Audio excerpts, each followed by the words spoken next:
러닝화를 바꾸게 되면서 확실히 차이점들이 있더라고요. 진짜 시작하는 분들은 진짜 10만 아래로 제 신발들이 그 금액에 맞게 제값을 해요. 만족을 하고 있습니다. 그래도 저 같은 경우는 이 신발로 10km 마라톤을 53분까지 뛰었습니다. 이 신발로 10km를 40분대 후반 PB가 나오게 만든 신발이기도 하고요.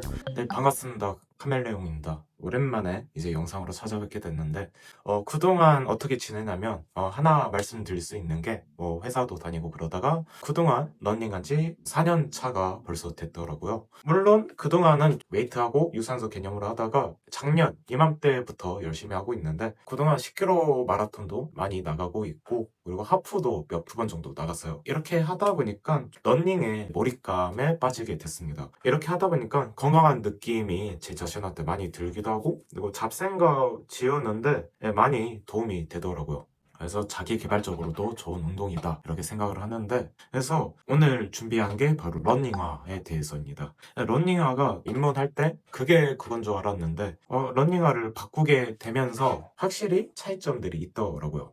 개인 기록도 단축시키는데 크게 도움이 되고 러닝을 시작을 하게 된다면 우선 투자할 게 이제 옷 이런 게 아니라 바로 신발이라고 생각을 해요. 직관적으로 그냥 발이 많이 쓰이잖아요. 신발을 살 때 고민이 많이 될 텐데 이제 전문가 혹은 유튜버 분들이 매장이나 오프라인에서 좀 내 발에 맞는 신발 신어라 이렇게 말씀을 하지만 저처럼 지방에 산다거나 이제 러닝 이제 한번 깔짝 해볼까? 이런 분들은 시간이나 에너지를 좀 매장까지 가는데 투자하는 게 요즘 솔직히 쉽지는 않아요. 그래서 저는 구글에 러닝화를 검색을 하는데 이런 표들이 아마 나올 거란 말이죠. 이거 참고해서 구매했는데 저는 이거 괜찮다고 생각을 합니다. 오늘은 제가 러닝이 시절 지금도 러닝이라면 러닝이라고 할 수는 있긴 하지만 뛰면서 저 신발도 가장 업그레이드를 많이 했는데 제가 신고 있는 그런 러닝화들 추천이자 주관적인 찐 후기 남겨보려고 합니다. 왜냐면 제 신발들이 그 금액에 맞게 제값을 해요. 만족을 하고 있습니다.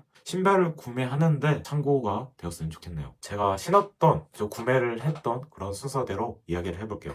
첫 번째로는 레볼루션 6입니다. 제가 러닝을 마음먹고 시작하려고 해서 사게 된 러닝화인데 러닝크루 들어가려고 전날에 롯데마트에서 구매한 신발입니다.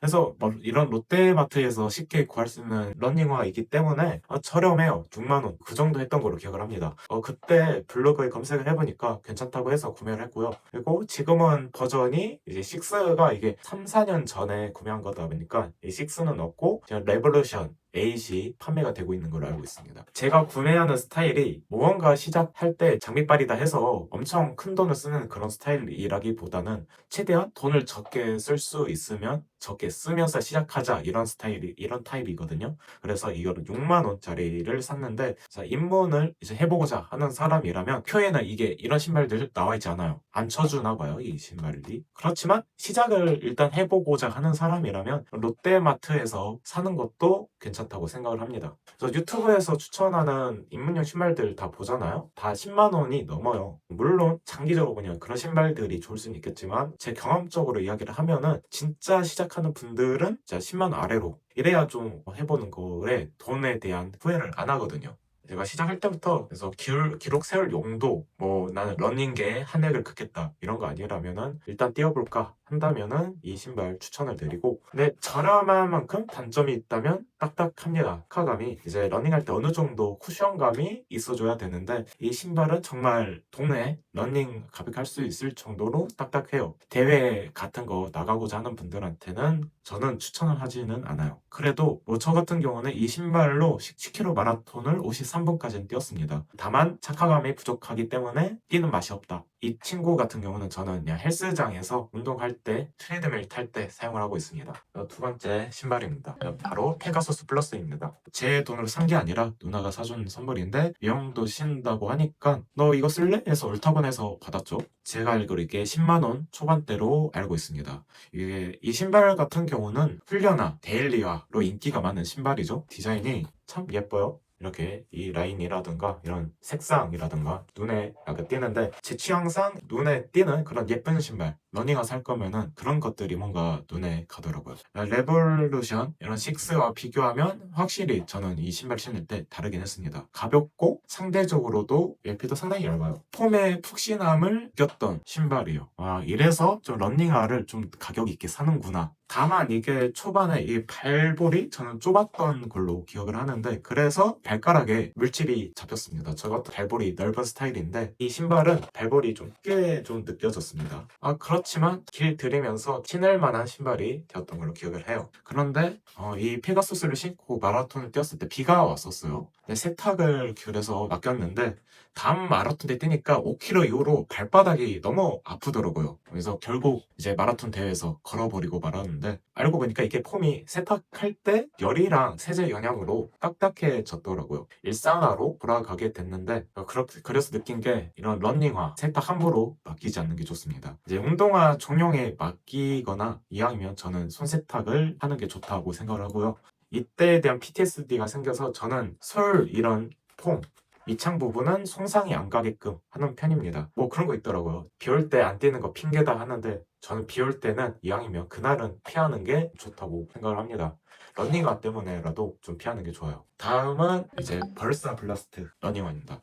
이건 작년에 제가 회사 다닐 때 이제 추석 보너스로 산 신발인데 8만 원대로 이것도 상당히 저렴합니다. 블라스트가 아식스에서 블라스트 제품을 많이 만드는데 그 표에도 안 나올 거고 이제 가장 낮은 버전일 거예요. 제가 페가수스가 있으니까 이제 저렴한 거 이제 스페어용으로 사자 해서 구매한 제품인데 저는 이 제품이 입문용으로 적당하다 생각을 합니다. 10km를 나갔는데 기록도 좀 만족스럽게 나왔지만 갈수록 이제 입문용이다 보니까 오랫동안 뛰면은 아무래도 딱딱해지는 게 있긴 해요. 제 신발 중에 가장 저렴했던 레볼루션 6과 비교를 해보면 이 벨사 블라스트가 착화감이 부드럽고 아식스 신발 특징이 좀 외피가 좀 두껍게 느껴지거든요. 이게 어떻게 보면 무게적으로는 무겁다 이렇게 느낄 수 있지만 장점이 있다면 발목에 상당히 안정적이다 이렇게 느꼈고, 그래서 아까 말한 레볼루션 6와 비교를 해보면은 이 신발을 추천을 해드립니다. 네. 10km 마라톤 나간다 할 때는 뭐 기록 욕심이 있다면은 추천을 하진 않고요. 다음은 에보슬, 아디다스 에보슬인데요. 비주얼이 상당히 빨개서 눈에 띄죠. 트레이닝 신발 중에 대표적인 신발인데 카보나 프로, 이제 아디오스의 프로4와 색상이 비슷한 게 많죠. 프로4는 레이싱용이라면 이 신발은 트레이너 신발 중에서 가장 대표적이고 예쁜 색상들이 상당히 많아요. 전 빨간색이 가장 눈에 가서 이 제품을 샀고, 처음 하프 나갈 때 좀 사용했던 신발이에요. 처음에 좀 뛸 때 통통 튀는 느낌이 있어서 느낌이 좀 다른, 확실히 신발들과 달라요. 그 덕에 뛰는 맛을 알게 된 신발입니다. 그래서 저는 제 신발 중에는 그냥 가장 최애 신발이고, 그래서 그 덕에 잘 뛰어지는데 뭐 트레이닝 신발이다 보니까 막판 한 18km, 19km 좀 뛰게 될 때 좀 딱딱해지고 좀 퍼지게 되더라고요. 제 다리 자체 문제일 수도 있기는 한데 단점이 형들이 이해가 돼요. 좀 안정성, 길이가 짧아서 그런가 발목을 안 잡아준다는 그런 느낌이 있습니다. 폼이 퐁퐁 튀다 보니까 높이 올라가는 느낌이 있어서 이런 것도 좀 초반에 적응이 필요하다 이런 생각도 많이 들고, 그리고 겨울에 외피에 좀 이런 이 부분들, 이 외피에 구멍들이 있다 보니까 좀 추워요, 발등이 겨울에는. 다른 신발도 구멍들이 있는 편인데 유난히 이 에보슬이 좀 춥다 이런 걸 많이 느꼈던 신발이었고요. 그래서 신발 하나 좋은 걸로 장만하고자 한다면 10km 혹은 좀 훈련용으로 추천하고, 러닝에 마치 들렸다 이런 분들에게도 추천을 드립니다. 그 다음은 저의 첫 카보나인 디나일 3입니다. 그동안은 기록 욕심을 내기보다는 발목을 위해서 다른 러닝화를 신다가 이제 기록 욕심을 좀 내보고 싶다 해서 사게 된 신발인데 유일한 저의 카보나입니다. 그래서 사실 카보나를 좀 사보려고 할 때 이제 아디다스의 프로4와 고민을 했었는데, 아디다스 프로4 같은 경우는 주변에서 카본이 끊어짐 이슈가 있다라고 하더라고요. 그래서 이 프로4를 안 샀는데 알고 보니까 그 끊어짐 이슈 같은 경우는 풀코스 엄청 빠르게 뛰시는 분들에 대한 속한 이야기고, 아무튼 그렇지만 저는 디나일 3를 샀고, 디나일 4가 나올 시기 직전에 샀는데 제가 신발 트렌드에 민감한 편은 아니에요. 최신 신발 사야지 약간 이런 편은 아니라서 그냥 3로 샀고, 좀 기다리기도 귀찮기도 하고 가격도 괜찮았고 이 신발이 러닝크루 사람들이 많이 신어요. 후기 물어보니까 괜찮다. 뭐 이거 사라. 프로4보다는 좀 이제 디나일3를 추천을 많이 받아서 샀는데 이게 보면은 내피가 상당히 얇습니다. 누가 봐도 이거 진짜 경량화 됐다. 이게 느껴지는 그런 신발이에요. 이거 비교 한번 해볼게요. 잘 궁금해지네.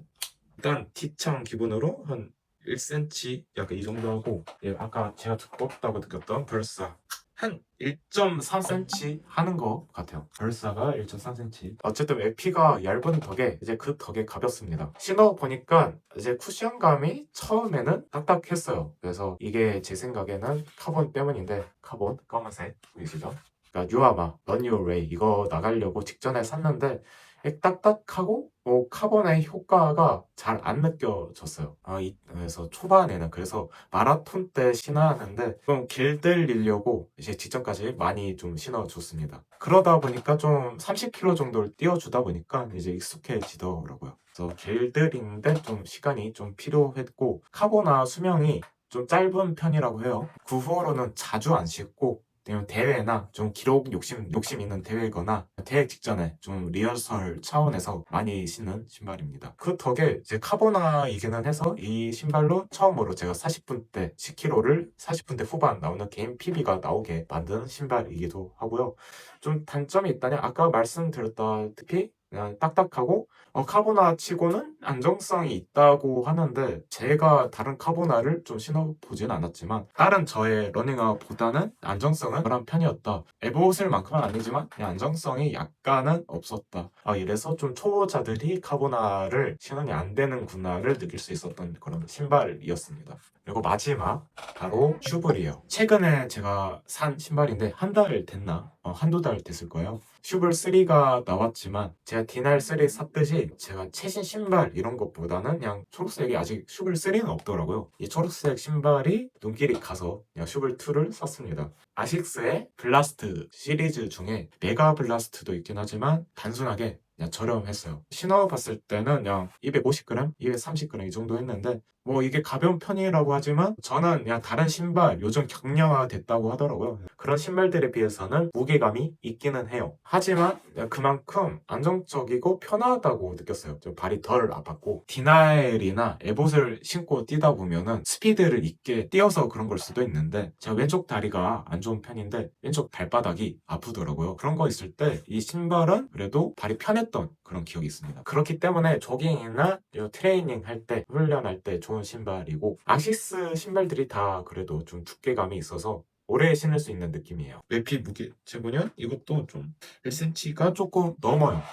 확실히 보기만 해도 두께감이 있게 느껴지죠. 무게가 있다고 느려지는 건 아니에요. 저 같은 사람도 1km 페이스를 이제 4분 초까지는 끌어올릴 수 있더라고요. 이렇게 신발들, 제가 신은 신발들 알아봤는데 결론은 저는 그렇게 생각을 해요. 자, 한번 이제 러닝 한번 입문해볼까? 러닝 한번 뛰어볼까? 이런 분들이라면 10만 원 언더 신발, 그런 신발들을 추천드려요. 그런 신발들이 아무리 저렴하더라도 일반 운동화보다는 그냥 용도적으로나 기능적으로나 조금은 낫다고 생각을 합니다. 그래서 제 신발 중에 이제 벌사 블라스트 이런 신발들 8만 원 정도밖에 안 하잖아요. 이런 것들이 그냥 일반 유튜브에서 10만 원 넘는 러닝화보다는 시작할 때는 딱 괜찮다 그렇게 생각을 하고 그러다가 이 신발 이런 신발들 끼고 신다가 러닝이 좀 더 잘하고 싶네 뛸 맛이 나는데 이런 분들이라면 제 신발 중에서는 튜블2 같은 이런 신발들을 추천드리고 좀 뛰었다 기록 욕심이 난다 하면은 이런 카보나 추천드립니다. 카보나 특징이 안에 카본이 보이게 디자인을 해주시더라고요. 그래서 제 신발 중에 그래도 최애는 안정성에 문제가 있더라도 좀 뛰는 맛이 있는 통통 튀는 맛의 에봇을 있고요.